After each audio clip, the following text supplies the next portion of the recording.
Pemirsa, KPK menetapkan mantan Menteri Agama Yakut Khalil Qomas sebagai tersangka dalam kasus dugaan korupsi kuota haji di Kementerian Agama tahun 2023-2024. KPK juga menetapkan mantan staf sus Menteri Agama Ishafah Abidal Aziz sebagai tersangka.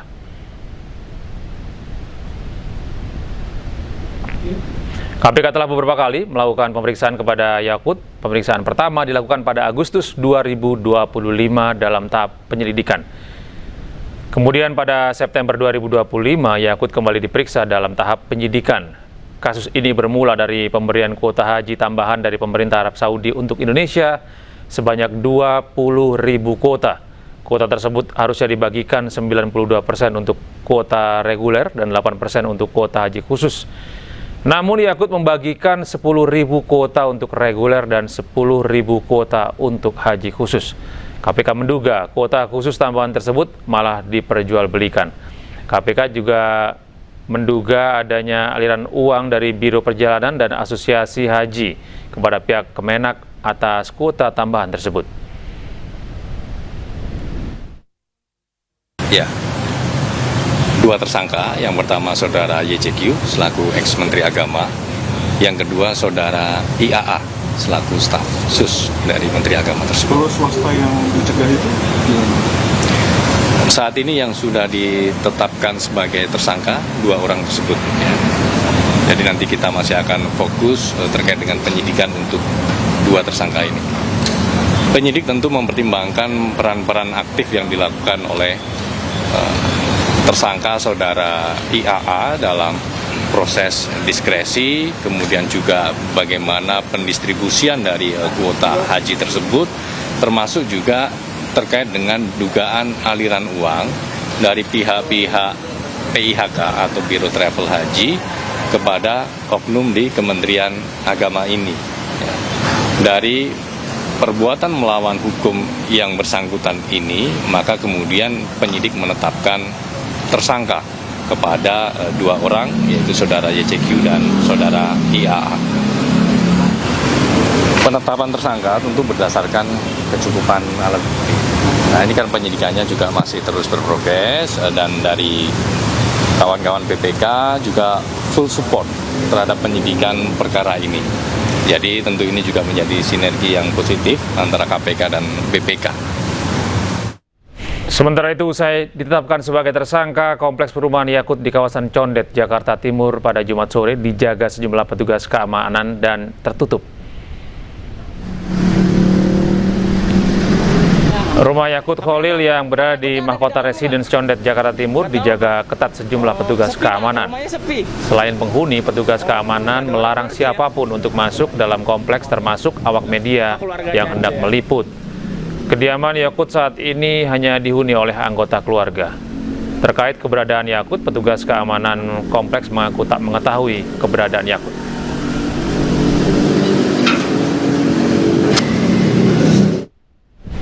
Pemirsa, Polda Metro Jaya menghentikan kasus dugaan pembunuhan diplomat muda Kementerian Luar Negeri Arya Daru Pangayunan.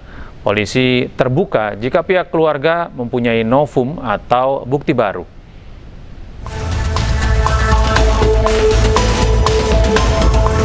Polda Metro Jaya menghentikan kasus dugaan pembunuhan diplomat muda Kementerian Luar Negeri Arya Daru Pangayunan. Langkah menghentikan penyelidikan kasus ini diambil karena rangkaian penyelidikan tidak ditemukan unsur pidana dalam peristiwa itu.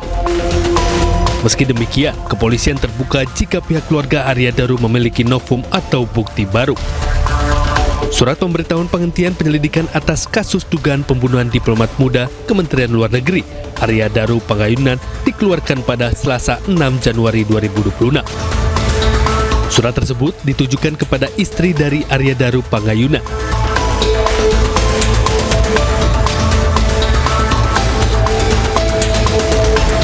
Surat penghentian penyelidikan juga telah dikirimkan kepada keluarga korban. Ya.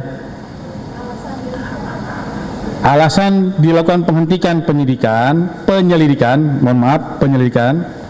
Yang pertama, tidak ditemukan unsur pidana berdasarkan hasil gelar perkara dan pendalaman dalam proses penyelidikan.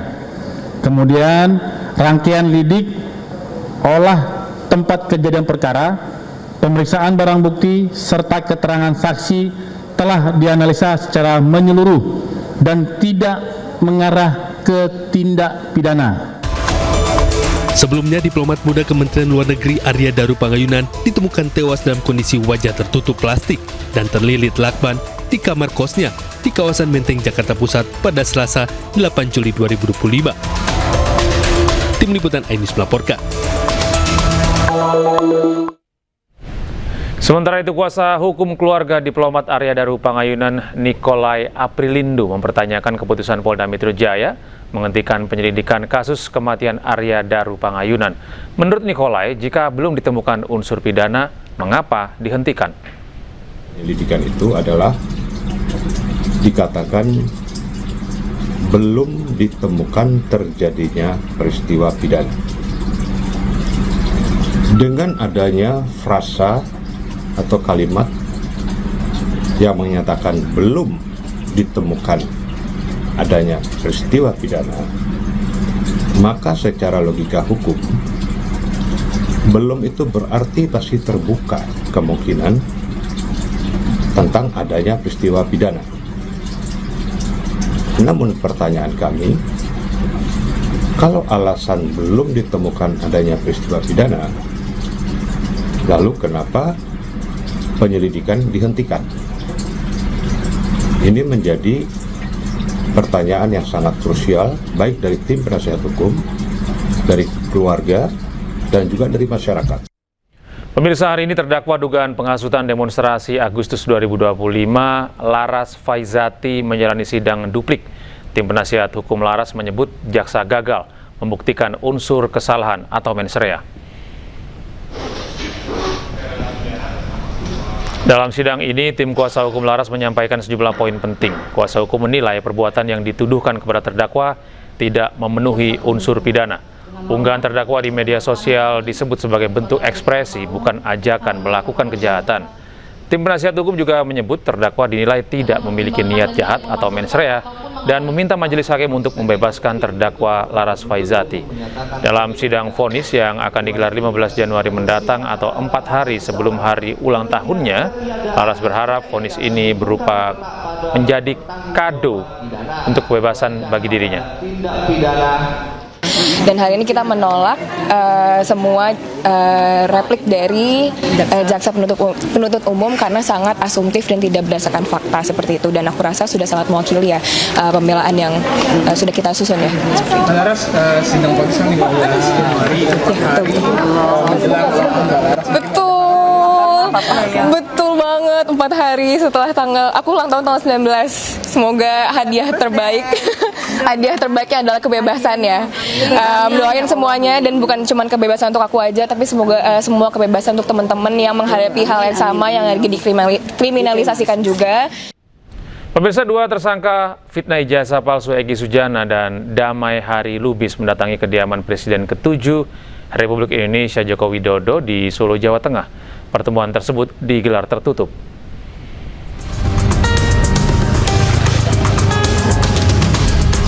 Dua tersangka kasus tudingan ijazah palsu Presiden ke-7 Joko Widodo, Egy Sujana dan Damai Hari Lubis, mengunjungi rumah Jokowi di Jalan Kutai Utara 1, Sumber, Banjarsari, Solo. Kediaman Presiden ke-7 Joko Widodo mendadak sepi dari warga yang biasanya ramai berfoto bersama. Awak media yang biasa meliput pun tak diperkenankan masuk ke area kediaman Jokowi dan hanya diperkenankan memantau dari jalan raya. Kepastian kabar kedatangan 2 tersangka ke kediaman Jokowi dibenarkan Ajudan Jokowi Kompol Syarif Muhammad Fitriansyah. Ia membenarkan Egy Sujana dan Damai Lubis mendatangi kediaman Jokowi didampingi kuasa hukum Eli Danetti. Meski demikian, Syarif enggan berkomentar terkait pertemuan antara 2 tersangka tersebut bersama Jokowi. Menurutnya, pertemuan dilakukan secara tertutup.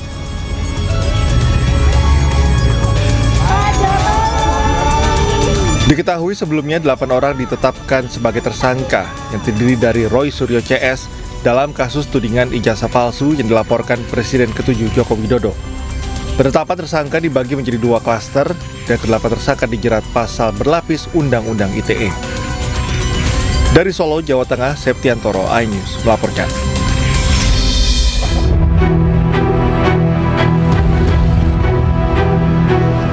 Nama Egy Sujana dan Damai Harilubis kembali menjadi sorotan.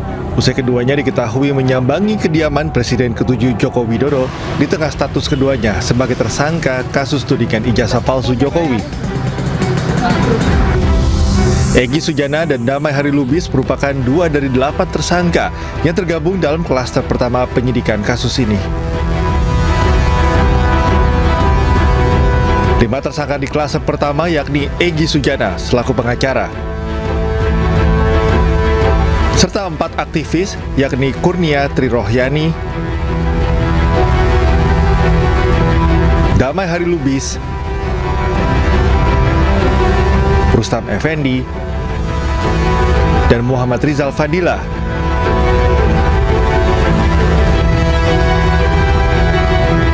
Para tersangka dijerat pasal berlapis dengan ancaman penjara 6 tahun atau denda 1 miliar rupiah. Sedangkan di klaster kedua terdapat 3 tersangka, yakni Roy Suryo, ahli telematika dan mantan Menpora, Rismon Hasiholan Sianipar, ahli digital forensik, dan Dr. Tifauzia Tiasuma, dokter sekaligus aktivis. Ketiga tersangka dijerat pasal berlapis dengan ancaman penjara 6 tahun atau denda 1 miliar rupiah. Sebelumnya, Jokowi melaporkan sejumlah nama atas pencemaran nama baik buntut tudingan ijazah palsu. Dalam laporan tersebut ada 12 nama yang dilaporkan. Kasus ini mencuat setelah Roy Suryo bersama beberapa pihak menggugat keaslian ijazah sarjana Jokowi dari Fakultas Kehutanan Universitas Gadjah Mada. Tim Liputan iNews melaporkan. Sementara itu pemirsa, Sekjen Relawan Jokowi Muhammad Rahmat membenarkan Jokowi telah memaafkan 2 tersangka kasus fitnah ijazah palsu, Egy Sujana dan Damai Harilubis. Namun terkait kelanjutan proses hukum, keduanya diserahkan ke Polda Metro Jaya. Memang betul Bapak Jokowi memberikan maaf kepada Bapak Egy Sujana dan Pak Damai Harilubis. Oke, kalau sudah dimaafkan, bagaimana dengan proses hukumnya, Pak? Ya, tentu pemberian maaf dari Bapak Jokowi ini kita harapkan menjadi atensi dari pihak kepolisian Polda Metro Jaya, dan tentu keputusan akhirnya nanti ada di keputusan Polda Metro Jaya. Oke, artinya kalau berharap ini menjadi atensi, Pak Jokowi berharap bahwa kedua orang ini tidak dilanjutkan ya proses hukumnya? Iya, tetapi keputusannya ada di Polda kan. Ya, Bapak Jokowi berharap, kita semua berharap agar kasus Pak Damai Harilubis dan Pak Egy Sujana ini bisa tuntas secepat-cepatnya. Sebelumnya pemirsa, pada Desember lalu Presiden ke-7 Republik Indonesia Joko Widodo menyebut siap memaafkan 5 tersangka kasus fitnah ijazah palsu meski proses hukumnya tetap berjalan. Namun di saat yang sama Jokowi menolak memaafkan 3 nama lainnya.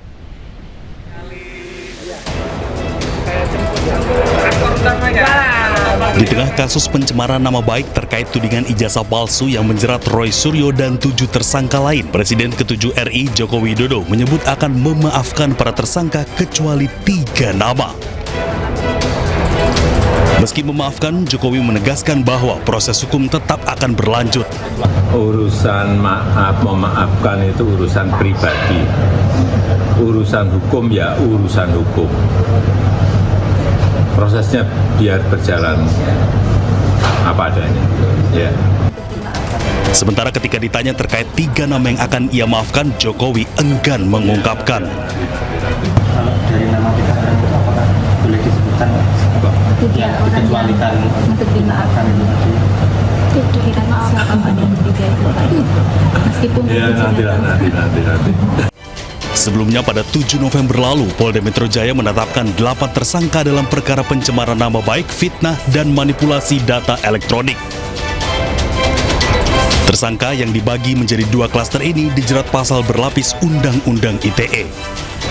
Tim Liputan iNews melaporkan. Kami betul-betul kecewa.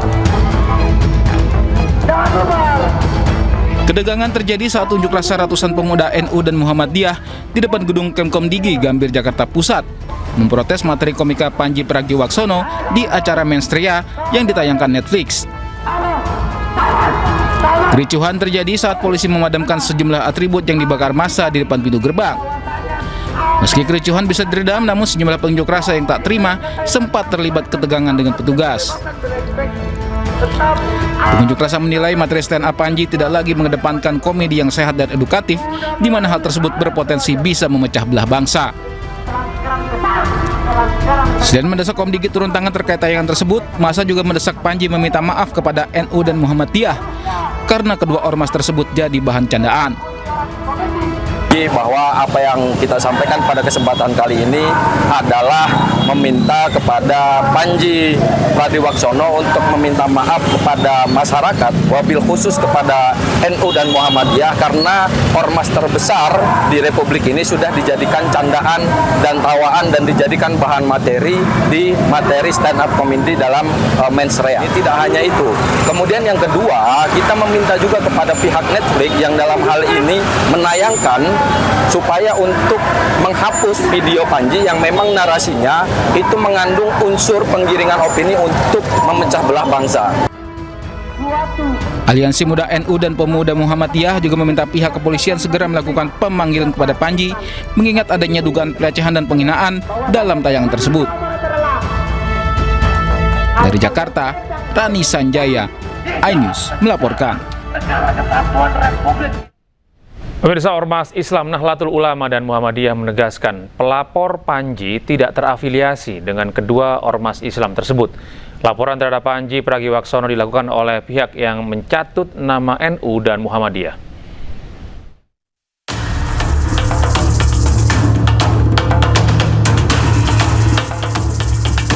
Panggung komedi tanah air menjadi sorotan usai materi dalam tayangan bertajuk Menstria komika Pandji Pragiwaksono dilaporkan ke polisi. Materi yang disampaikan Pandji dianggap bermuatan fitnah dan memicu kegaduhan tanah air.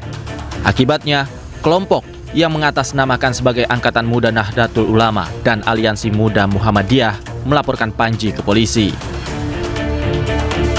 Kami melaporkan bahwa ada kasus, menurut kami beliau merendahkan, memfitnah, dan cenderung menimbulkan kegaduhan di ruang media dan memecah belah bangsa, begitu, menimbulkan keresahan terhadap khususnya kami sebagai anak muda Nahdliyin, pun juga teman saya sebagai Aliansi Muda Muhammadiyah, begitu.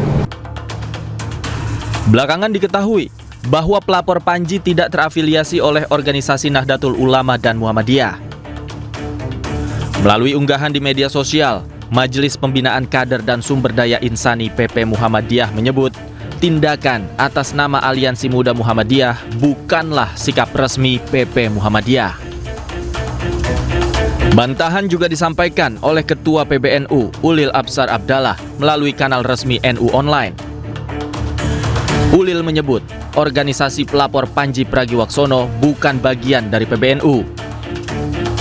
Ia menegaskan banyak kelompok yang mencatut nama PBNU untuk melakukan beragam aktivitas, termasuk aktivitas hukum. Ulil menyebut bahwa masyarakat butuh ruang humor dan menyayangkan jika komika dilaporkan akibat materi stand up-nya.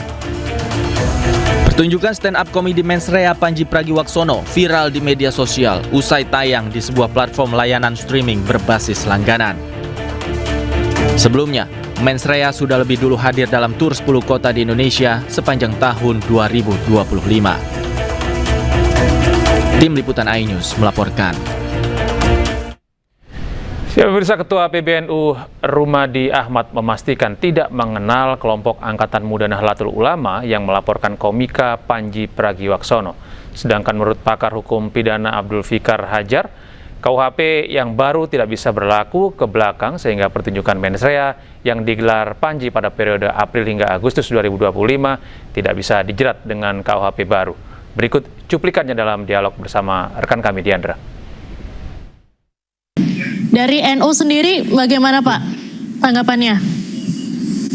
Ya, tentu seperti yang tadi saya sampaikan ya, bahwa NU sama sekali tidak terlibat dalam proses pelaporan ini, dan kami sih mengharapkan teman-teman di kepolisian juga profesional dalam menangani kasus ini. Apalagi tadi seperti yang disampaikan oleh Pak Fikar bahwa mereka menggunakan nama Nahdlatul Ulama.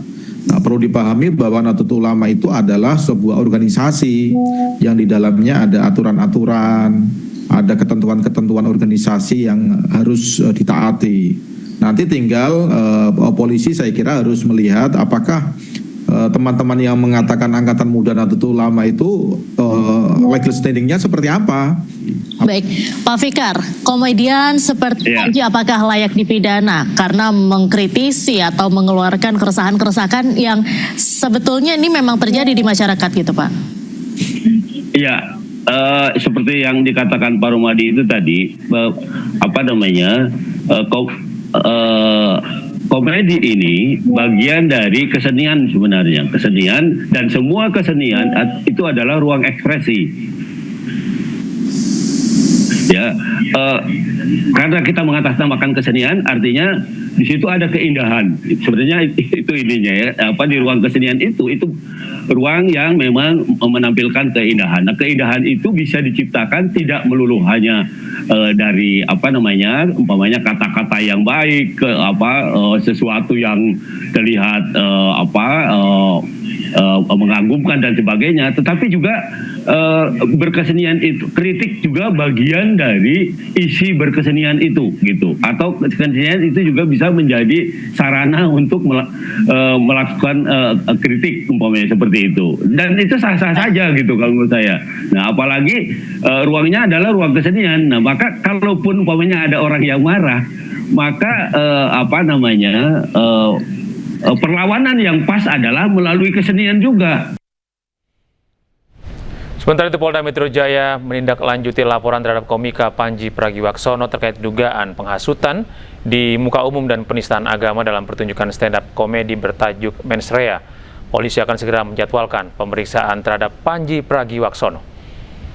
Laporan tentang dugaan penghasutan di muka umum dan dugaan penistaan agama berkaitan dengan pernyataan dalam sebuah acara bertajuk tanda kutip Mensrea. Ya, karena acara tersebut namanya tanda kutip Mensrea. Ya. Selanjutnya perkara ini masih dalam proses penyelidikan. Kami tegaskan proses penyelidikan. Berarti kalau proses penyelidikan, kawan-kawan penyidik akan melakukan klarifikasi kepada masing-masing yang bersangkutan, baik pelapor, saksi maupun saudara terlapor, ya, yang kalau nanti hasilnya akan dilakukan gelar perkara, apakah ada unsur pidana atau tidak, nanti kita akan lihat dari hasil penyelidikan. Sementara itu, pemirsa, komika Panji Pragiwaksono menanggapi laporan polisi yang ditujukan kepadanya imbas pertunjukan Mensrea yang dituding membuat kegaduhan. Panji mengungkap rasa terima kasih atas gelombang dukungan yang diterima dari masyarakat. Hai, apa kabar Indonesia? Gue cuma mau bilang terima kasih untuk dukungannya, untuk doanya. Banyak banget yang ngedoain yang baik-baik ke gue. Gue juga baik-baik aja. Gue lagi di New York habis ngisi siaran dan sekarang lagi mau balik ke rumah. Lapar, mau balik ke anak-anak dan istri dan makan malam sama mereka. Semoga lu juga sehat, semoga lu juga baik-baik aja. I love you guys. Dan terima kasih sudah mencintai kesenian stand up comedy. Moga-moga gue masih punya banyak perkomedian untuk Anda. Pemirsa, banjir bandang yang membawa kayu gelondongan kembali menerjang Kabupaten Bener Meriah, Aceh.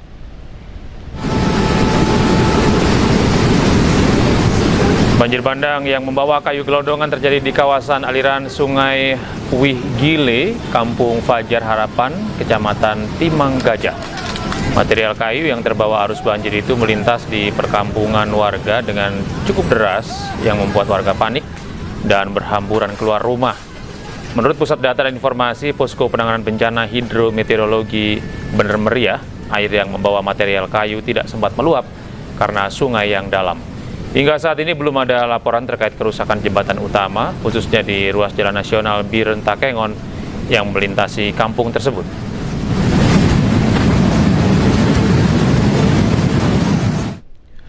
Pemirsa, Gubernur Aceh Muzakir Manaf kembali memperpanjang status tanggap darurat bencana hidrometeorologi Aceh selama 14 hari. Perpanjangan terhitung mulai 9 Januari hingga 22 Januari 2026.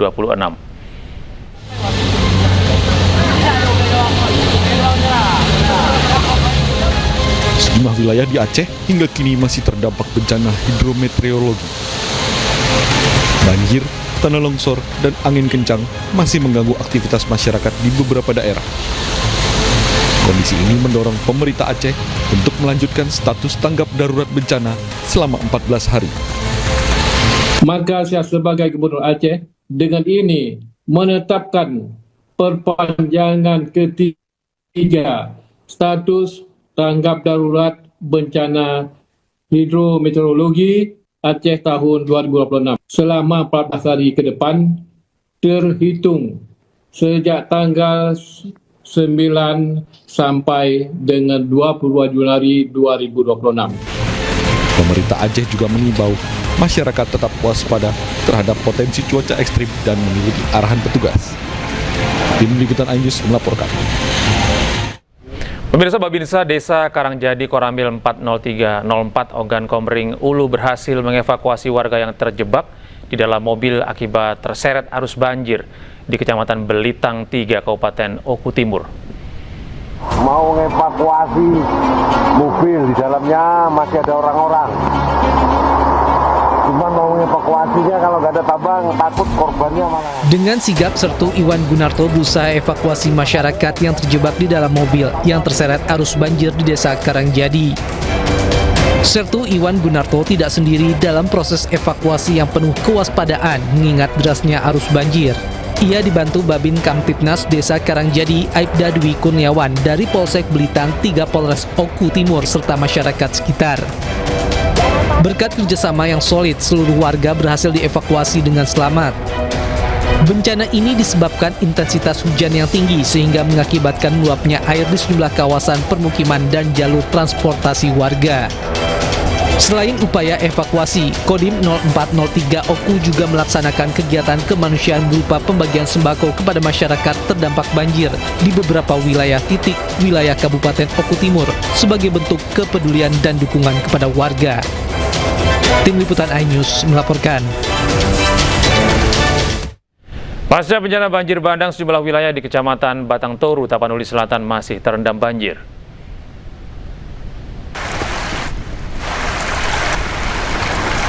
Banjir dipicu hujan deras yang terus mengguyur sejak beberapa hari terakhir. Banjir diperparah akibat jebolnya tanggul Sungai Batang Toru. Ratusan rumah warga di Desa Hapesong Baru, Batang Toru, Tapanuli Selatan, Sumatera Utara terendam. Ketinggian air bervariasi hingga lebih dari 1 meter. Akibat banjir ini, warga kehilangan harta benda dan tidak bisa beraktivitas. Sebagian warga terpaksa mengungsi ke tenda darurat yang didirikan secara swadaya.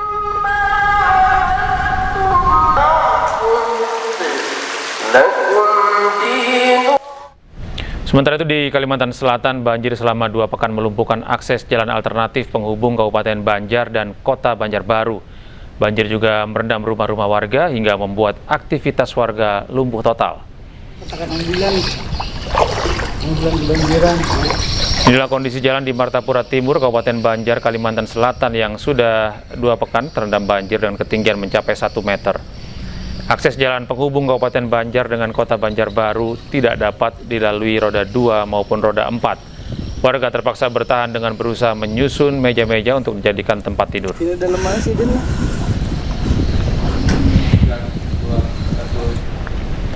Usaha meninjau wilayah terdampak banjir di Kabupaten Balangan, Wakil Presiden Gibran Rakabuming lanjutkan kunjungan kerja ke Kabupaten Banjar, Provinsi Kalimantan Selatan yang juga terdampak banjir. Gibran mengunjungi posko pengungsian di halaman ex-Puskesmas Kecamatan Sungai Tabuk di Kabupaten Banjar. Kepada pengungsi, Gibran menekankan pentingnya perlindungan maksimal bagi kelompok rentan dan memastikan layanan dasar tetap berjalan optimal. Gibran juga meminta agar ketersediaan obat-obatan, air bersih, sanitasi, serta fasilitas pendukung lainnya terus terjaga. Usai dari posko pengungsian, Gibran meninjau dapur umum untuk memastikan penyediaan makanan bagi pengungsi berjalan baik. Dengan menggunakan perahu karet, Gibran melihat langsung kondisi rumah-rumah terdampak sekaligus menyerap aspirasi masyarakat di lapangan. Banyak sekali anak-anak kaum difabel ini tolong benar-benar diperhatikan. Kita beralih ke informasi lain, pemirsa. Pemilik akun Sudirowi Budius Piliang merespon laporan Partai Demokrat terkait hoaks yang mengakibatkan nama SBY dengan isu ijazah Jokowi. Melalui konferensi pers, terlapor menyebut tak pernah menerima somasi Demokrat dan tak merasa menyebarkan fitnah. Sekarang Bang Agri Fanani. Pemilik akun media sosial Sudirowi Budius Piliang menolak meminta maaf dan meminta Partai Demokrat mencabut laporan di Polda Metro Jaya. Ia mengakui sebagai pendukung Jokowi garis keras, namun ia tak menerima jika Partai Demokrat melaporkan dirinya ke Polda Metro Jaya. Sudirowi juga mengatakan tidak menerima somasi yang dilayangkan oleh Demokrat dan menganggap Demokrat semena-mena terhadap dirinya. Nusantara bersatu. Saya bukan cari panggung di sini. Kalau mau saya cari panggung dari awal ketika saya dihubungin dengan banyak wartawan sudah saya okein, tapi saya tidak cari panggung karena sudah liar, makanya saya sekarang keluar. Jangan sementang besar menginjak-injak rakyat, sikit-sikit somasi, somasi kok sikit-sikit. Itu yang nyebut nama jelas itu kenapa nggak disomasi? Hah? Kenapa nggak disomasi? Saya ibu rumah tangga yang disomasi. Sebelumnya Partai Demokrat melaporkan sejumlah akun media sosial ke Polda Metro Jaya. Keempat media sosial itu diduga mengunggah kabar bohong tentang Susilo Bambang Yudhoyono yang terlibat maksud kami dalam ijazah Jokowi.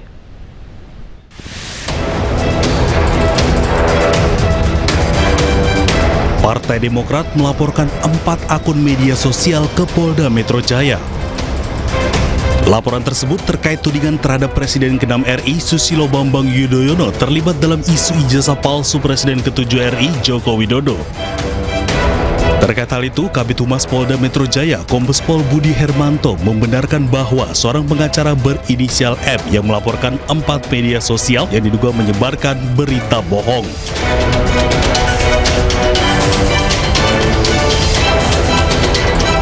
Sementara itu, ada laporan dibuat 5 Januari 2026 sekitar pukul 23.16 waktu Indonesia Barat, kini tengah ditangani Direktorat Reserse Cyber Polda Metro Jaya. Dari tim liputan iNews melaporkan. Pemirsa, Gunung Semeru di Lumajang, Jawa Timur kembali erupsi dengan meluncurkan awan panas. Awan panas berlangsung selama 19 menit 52 detik dengan jarak luncur 5.000 meter. Mengingat aktivitas vulkanik Gunung Semeru yang masih fluktuatif dan masih berpotensi terjadi erupsi susulan, BPBD Kabupaten Lumajang mengimbau masyarakat untuk tetap waspada, mengingat status Gunung Semeru saat ini berada di level 3 atau siaga. Untuk dampak sementara nihil, alhamdulillah nggak ada risiko, utamanya ke jiwa juga nggak ada, ke penambang tidak ada, semua sudah berjalan dengan aman dan terkendali. Pemirsa, seorang pengendara motor menjadi korban penganiayaan oleh sejumlah juru parkir atau PAOGA di Jalan Daan Mogot, Grogol, Petamburan, Jakarta Barat. Mendapatkan laporan tersebut, sejumlah orang juru parkir liar langsung diringkus polisi. Dan pemirsa, informasi ini sekaligus menutup jumpa kita dalam iNews Prime hari ini. Temukan selalu informasi-informasi terbaru kami lainnya di www.inews.id.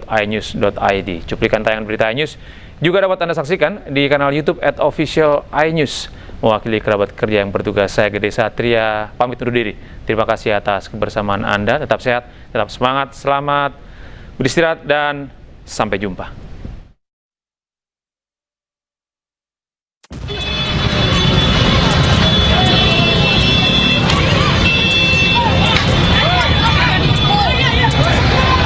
Aksi penganiayaan oleh juru parkir liar terhadap seorang pengendara sepeda motor terjadi di Jalan Daan Mogot, Grogol, Petamburan, Jakarta Barat.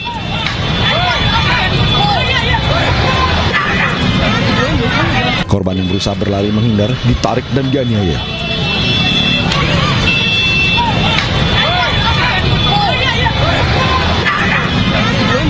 Laporan korban ke Mapolsek Grogol Petamburan langsung ditindaklanjuti petugas.